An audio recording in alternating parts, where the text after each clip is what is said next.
Hi friends, வணக்கம். Wish you all 88th independence day.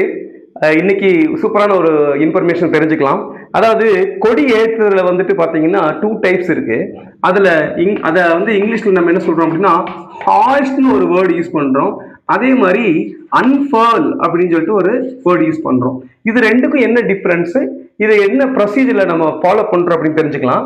அதாவது flag hoisting அப்படின்னா ஒரு இந்த கொடிக்கம்பம் இருக்குன்னு வச்சுங்களேன். அந்த கொடிக்கம்பத்துல இங்க பாட்டம்ல இருந்து அந்த கொடியை மேல அப்படியே கயிறை இழுத்து இழுத்து மேல கொண்டு போய் அதுக்கப்புறம் மேல இப்படி ஓபன் பண்ணும் அப்படின்னா அதுக்கு பேரு ஃபிளாக் ஹாய்ஸ்டிங் அப்படின்னு சொல்லணும்.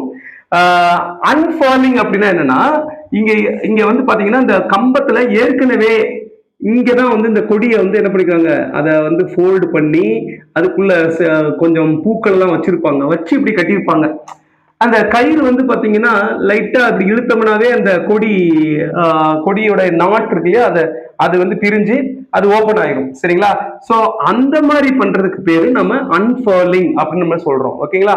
சரி, இப்போ இது ரெண்டும் எப்பப்ப பண்றோம் அப்படின்னா, இன்னைக்கு இண்டிபெண்டன்ஸ் டே அன்னைக்கு நம்ம பண்ணிக்கிறோம் இல்லையா, அதை வந்து நம்ம நேஷனல் பிளாக் ஹாய்ஸ்டிங் அப்படின்னு சொல்லணும்.